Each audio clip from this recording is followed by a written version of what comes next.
নাম জানি সৌভাগ্যের দিশা অনুষ্ঠানটি শুরু করছি। সামনে মহালয়া অমাবস্যা, যারা কৌশিকী অমাবস্যায় কাজ করতে পারেননি, যাদের মধ্যে একটা মনের ভেতরে হতাশ হতে রয়েছেন, তারা অবশ্যই শীঘ্র যোগাযোগ করুন। আসতেই হবে চেম্বারে এরকম নয়, আপনাদের জন্য সুযোগ সুবিধা রয়েছে। 151 টাকা দিয়ে অনলাইনে দেখিয়ে যদি লাইফ টাইম রেমেডি করতে চান, সেই অনলাইনের মাধ্যমেই আপনার বাড়িতে পৌঁছে যাবে। এইটুকু প্রতিশ্রুতি রুমাদি দিয়েছে, দিয়ে আসছি, করে আসছি কাজ। আজকের আলোচনার বিষয় কোনো বোন জানতে চেয়েছে, রিকোয়েস্ট, তার রিকোয়েস্টটা রাখবো বলেই বলেছি যে হ্যাঁ বলবো। ভালোবাসা, কারোর ভালোবাসা চলে গেছে, তাকে ফিরে পেতে কে না চায়। সে প্রেমিক প্রেমিকার ক্ষেত্রে হতে পারে, অথবা স্বামী স্ত্রীর মধ্যে হতে পারে। ভালোবাসার জন্যই কিন্তু আমরা বেঁচে আছি এই পৃথিবীতে, মনে হয় তাই তো। এই ভালোবাসা যাকে বাঁচতেন ভালোবাসা, সে হঠাৎ করে আপনার সঙ্গে যোগাযোগ বন্ধ করে দিয়েছে, হঠাৎ করে আপনার নাম্বারটা ব্লক করে দিয়েছে। এর আগেও কিন্তু ভালোবাসা নিয়ে প্রচুর দিয়েছি, কিন্তু উনি আরো চেয়েছে যে আর কি করা যায়, মানে সকল প্রকার। কিন্তু এইটুকু একটা কথা প্রত্যেক ভাই বোনেদের বলবো, প্রথম দেখতে হয় এই যে টোটকাগুলো করছো, তোমাদের দশা অন্তর্দশা কি যাচ্ছে, তোমাদের গ্রহ দশায় মানে আঘাতপ্রাপ্ত যোগ নেই তো, তোমাদের প্রথম প্রেম টিকবে কিনা, বা তোমাদের গ্রহগত কোনো প্রবলেম নেই তো, যাকেই ভালোবাসছো সে চলে যাচ্ছে। এগুলো কিন্তু অনেক সময় দেখে নিতে হয়। কিন্তু বহু সময় আমরা ওই যে বললাম, যাকে ভালোবেসেছি মনে করি ওই ফার্স্ট ওই লাস্ট, কিন্তু ওই ভালোবাসার জন্য মরিয়া হয়ে উঠি। এরকমও বহু মানুষ আছে যারা বহু অঙ্কের টাকা দিয়ে আমার কাছে কাজ করেছে তাদের ভালোবাসা ফিরে পেতে। হ্যাঁ, পেয়েছে, তারা পেয়েছে, জোর গলায় বলবো, যারা কাজ করেছে তারা পেয়েছে। সে স্বামীর ক্ষেত্রে হোক, প্রেম প্রেমিকার ক্ষেত্রে হোক। চলে আসি আজকের টোটকাতে। একটি ভোজ্যপত্র দোকান থেকে কিনে আনবেন, সাদা জেলকালি দিয়ে তার নামটি লিখবেন। তার আগে যাকে আপনি ভালোবাসেন তার একটি ছবি আপনি বের করে নেবেন, মুখটুকু হলেও হবে। ছবিটিকে সামনে রেখে মাটির প্রদীপের মধ্যে তেল দিয়ে যে নামটি লিখেছিলেন ওই নামের মধ্যে একটু অষ্টগন্ধা দিয়ে দেবেন। পারলে যদি অগ্রু টগ্রু থাকে সেটাকেও দিয়ে দিতে পারেন। দিয়ে পেপারটাকে একটু শুকিয়ে নেবেন।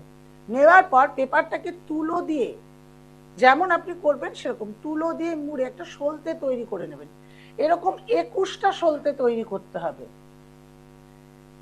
একদিন বসে, সেটি বৃহস্পতিবার অথবা শুক্রবার দিন করতে পারেন। 21টি সলতে তৈরি করতে হবে। তৈরি করার প্রথম দিনে ভালো হলুদ রঙের একটি লেবু এবং একটা জাফরান ফল নিতে হবে। এই লেবু এবং জাফরান ফলের মধ্যে লাল জেলকালি দিয়ে তার নামটি লিখতে হবে, যাকে আপনি পেতে চাইছেন।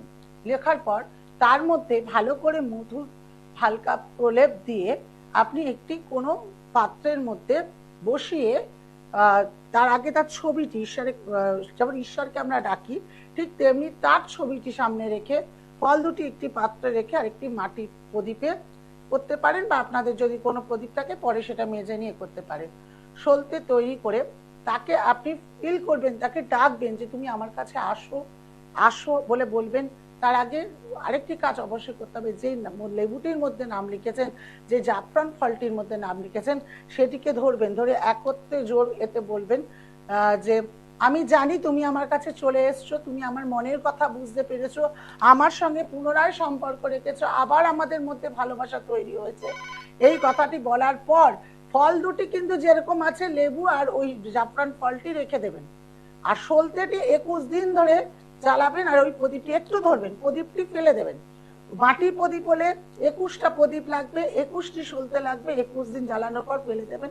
যদি বলে লেবু আর জাফরানটি কি করব, লেবু জাফরানটি আপনি রেখে দেবেন সেই ছবিটার সামনে, সেটা ফেলতে হবে না। যদি দেখে লেবুটি লাল হতে থাকছে, মোর্চা হতে থাকছে, তাহলে বুঝতে হবে যে এটা আপনাকে নেগেটিভ ইন্ডিকেট করছে। তখন এই লেবু জাফরানটি ফেলে পুনরায় আবার লেবু জাফরান রাখবেন, শুধুমাত্র 21 দিনের মধ্যে। দেখে নি কে আছে, তারপরে আবার আসবো। হ্যালো, জয় জগন্নাথ দিদি। জয় জগন্নাথ। কার বিষয় জানবেন? আমি আমার নিজের বিষয় জানবো। নাম কি? আমার নাম Barnali Chakraborty. Barnali Chakraborty. Date of birth? Date of birth 1986 সাল। আগে ডেট বলুন, ডেটটা বলুন। 12 জুলাই। 12 জুলাই 1986 সাল। সময়? সকাল হচ্ছে রাত্রি 8টা 45। রাত্রির 8:45। হুম। জন্মস্থান? কিলারপুর। আচ্ছা, প্রোগ্রাম কি আজকে দেখেছেন না এর আগে দেখতেন? না, এর আগে আমি দেখেছি আপনার প্রোগ্রাম। কেমন লাগে প্রোগ্রাম? হ্যাঁ দিদি, ভালো লাগে। আচ্ছা, ভালো লাগে আমি জিজ্ঞেস করলাম বলেই ফর্মালিটিতে বললেন না? সারাদিন তো অনেক অনেক জ্যোতিষী প্রোগ্রাম হয় চ্যানেলে। হ্যাঁ জানি দিদি, আপনার প্রোগ্রাম আমি দেখেছি, আপনি যা যা বলেন সেটাই বলেন। আচ্ছা, যা যা বলে ঠিক আছে। চলুন আজকে আপনার জীবন সম্পর্কে বলি, তাই তো? কুম্ভ লগ্ন, সিংহ রাশি, উত্তর ফাল্গুনী নক্ষত্রে জন্ম। আচ্ছা। বিবাহিত জীবন সুখের হবে না। হ্যাঁ দিদি। তৃতীয় ব্যক্তির দ্বারা সব সময় অশান্তি লেগে থাকবে।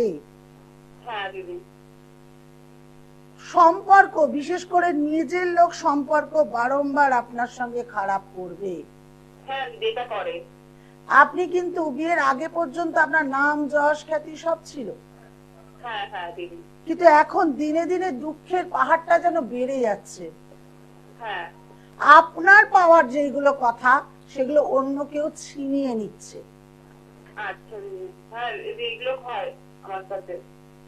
এইগুলো এখন আপনি দেখবেন যতই ত্যাগ করেন, যতই যাই কিছু করেন, কোনো কিছু গুছিয়েও যেন গুছিয়ে উঠতে পারছেন না। না দিদি না। সময় এতটাই খারাপ যাচ্ছে, মনে হচ্ছে যেন সব ছেড়ে ছুড়ে চলে যায়। হ্যাঁ। এইবার আমি যেগুলো বললাম সেগুলো যদি সব ঠিক হয়, তাহলে অবশ্যই মাথায় রাখতে হবে আপনার অশুভ গ্রহ এগুলো করাচ্ছে। শত্রু থাকবে, আপনার জীবনে প্রভাবিত করবে শত্রু, সেখান থেকে উদ্ধার পাওয়ার চেষ্টা করুন। দিদি, আমি উন্নতি করতে পারবো না জীবনে? কেন পারবেন না? পৃথিবীতে পারবে না বলে কে আছে?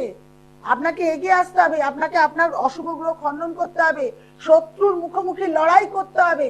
তাকে বুঝিয়ে দিন তুমি আমার ভাগ্য যা পেয়েছি তাকে দুর্ভাগ্য তুমি আনতে পারো না, আমার জীবন আমি সুখে থাকার অধিকার আছে। হুম। কিন্তু মনে জোর আনতে হবে। আপনার তো কনফিডেন্স লেভেল অনেক হাই, এখন দুঃখে কেন এরকম হয়ে গেছেন? হ্যাঁ দিদি। তৃতীয় ব্যক্তি চাইলেই আপনাকে দুঃখ দিয়ে দিতে পারবে, তার এত জোর। সেটাই। আমার মতো ভাবুন, আমিও তো মহিলা, আমিও তো সংসার করি, আমিও তো আপনাদের মতো সব বন্ধুদের নিয়ে রয়েছি। দিদি, আমি কি মাঙ্গলিক? না, আচ্ছা। কেউ যদি মাঙ্গলিক বলে একদম ভাদে পড়বে না। মাঙ্গলিক না, কিন্তু হ্যাঁ তোমার সপ্তম ঘর ডিস্টার্ব হয়ে রয়েছে। সপ্তম ঘর, 3 নম্বর ঘর ডিস্টার্ব হয়ে রয়েছে, নবম ঘর ডিস্টার্ব হয়ে রয়েছে। সেক্ষেত্রে কিন্তু অবশ্যই প্রতিকার করো, নইলে চোখের জল ফেলতে ফেলতে বালিশ ভিজে যাবে।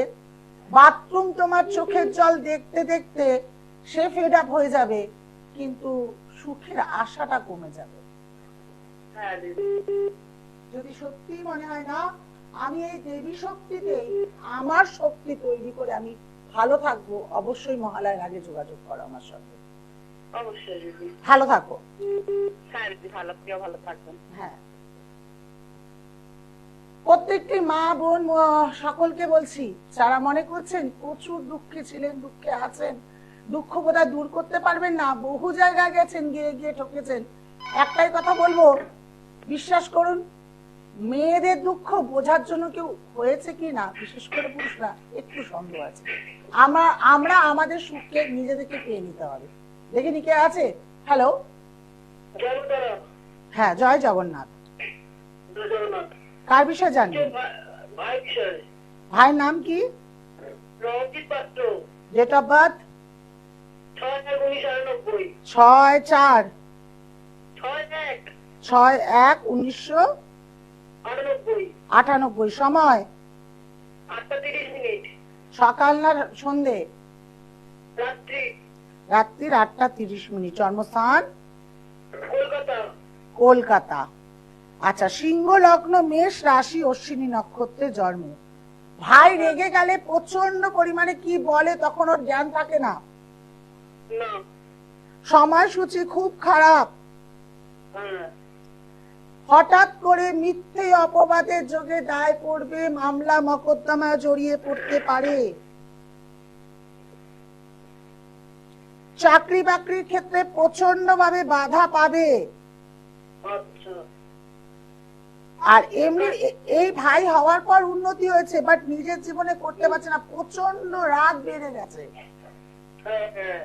কিছু বলতে গেলেই তার মানে উল্টাপাল্টা কথা, ঠিকঠাক না বলা, এগুলো কিন্তু ওর মধ্যে এখন ঘটছে। বিবাহিত জীবনও সুখের হবে না, প্রচন্ড কনফিডেন্স বেশি দেখায়, আমার হবে, হয়ে যাবে, কিন্তু এগুলো সবই অশুভ গ্রহের দ্বারা হচ্ছে। যদি মনে করেন ভাই মিথ্যে অপবাদে জড়িত না হয়, যদি মনে করেন এই বয়সে মামলা মোকদ্দমায় যাতে জড়িত না হয়ে যায়, যদি মনে করেন এইরকম ভীষণ রাগ ওর জীবনে একটা বড় স্টেপ ভুল নিতে পারে, এইগুলো থেকে বাঁচানোর জন্য অবশ্যই ভাইকে কারোর সঙ্গে যোগাযোগ করে ভাইয়ের অশুভ গ্রহকে খণ্ডন করে ভালো রাখতে সাহায্য করুন। ভালো থাকুন। তাহলে আবার শেষ টোটকাটা চলে আসি। লেবু আর জাফরান, লেবু আর জাফরান পাওয়া যায়। সেই জাফরানটাকে আপনি বললাম লাল কালি দিয়ে লিখে একটি পাত্রের মধ্যে ছবিটির সামনে রেখে দেবেন। রাখার আগে অবশ্যই হাতের মধ্যে দুটি জিনিস নিয়ে আপনি কল্পনা করবেন, আপনি বলবেন আমি জানি তুমি আমার কাছে ফিরে এসেছো, আমরা আবার সেই পুনরায় আমাদের ভালোবাসা ফিরে পেয়েছি।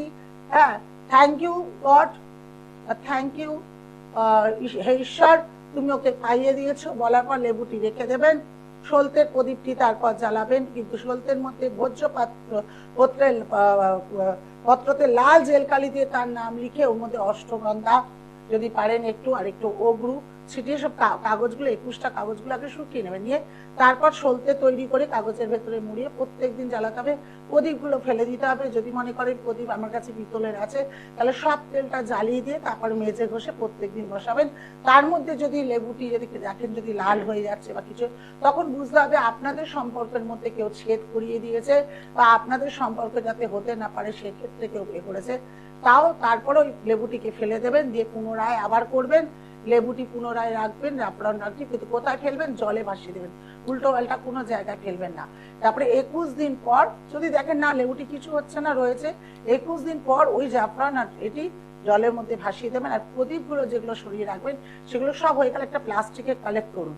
কালেক্ট করার পর সব একসঙ্গে যেদিন হয়ে যাবে, যেদিন জলে ভাসাবেন, ভাসিয়ে দিয়ে পুনরায় দেখবেন না যে কোথায় গেছে। আপনার ভালোবাসা আপনার কাছে ফিরে আসবে, আপনার ভালোবাসা আপনার সঙ্গে কথা বলার চেষ্টা করবে, আপনার ভালোবাসা পুনরায় তৈরি হবে। করে দেখুন।